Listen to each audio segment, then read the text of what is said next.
আমাদের চিত্র হতে প্রমাণ করতে বলা হয়েছে যে অ্যাঙ্গেল PRT সমান সমান এক সমকোণ।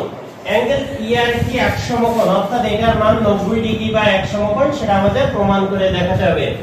এটার মান যদি 90 ডিগ্রি বা এক সমকোণ আমরা দেখাতে চাই, সেক্ষেত্রে এর পাশে অবশিষ্ট যে দুইটা কোণ আছে, এই কোণ এবং এই কোণ, এই দুইটা কোণের সমষ্টি এক সমকোণ দেখাতে হবে। এই দুইটা কোণের সমষ্টি এক সমকোণ যদি আমরা দেখাতে পারি, তাহলে এই কোণের মানও আমরা 90 ডিগ্রি বা এক সমকোণ দেখাতে পারবো। প্রশ্ন আসতে পারে কোণ যুক্তিতে। আমরা জানি এক সরল কোণ সমান সমান 180 ডিগ্রি।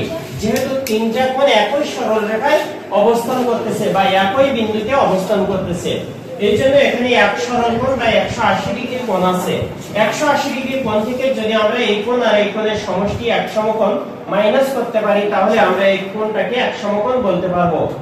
এই দুইটা কোণের মান এক সমকোণ নিয়ে আসার জন্য আমাদের প্রথমত কি করতে হবে, এই কোণ এবং এই কোণটা সমান দেখাতে হবে, অর্থাৎ এই কোণটা এবং এই কোণটা সমান দেখাতে হবে। এই দুইটা কোণ যদি আমরা সমান দেখাতে পারি, তাহলে এই কোণের পরিবর্তে আমরা এই কোণটা মান বসাতে পারবো। এখন এই কোণটা আর এই কোণটা সমান দেখাতে গেলে আমাদের দুইটা ত্রিভুজকে সর্বসম দেখাতে হবে। এই ত্রিভুজটা এবং এই ত্রিভুজটা যদি আমরা সর্বসম দেখাতে পারি, সেক্ষেত্রে আমরা এই কোণটা এবং এই কোণটা সমান দেখাতে পারবো। এখানে বিশেষ নির্বাচনে আমি লিখছি যে প্রদত্ত যে চিত্র ছিল PQST ট্র্যাপিজিয়াম, এই PQST ট্র্যাপিজিয়ামের একটা অন্তর্ভুক্ত ত্রিভুজ আছে PRT। এই PRT এক সমকোণ আমাদের দেখাতে হবে। অঙ্কনে যে চিত্রটা ছিল, চিত্রটা আমি এখানে এঁকেছি। এরপরে আমি আসছি প্রমাণে।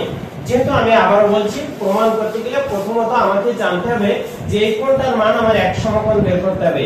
এই কোণটার মান যদি আমি এক সমকোণ বের করতে চাই, তাহলে এখানে একটাই উপায় আছে যে তিনটা কোণের সমষ্টি 180 ডিগ্রি বা দুই সমকোণ। এই দুই সমকোণ থেকে যদি আমি এই কোণ আর এই কোণের সমষ্টি এক সমকোণ মাইনাস করতে পারি, তাহলে আমার থাকবে এক সমকোণ।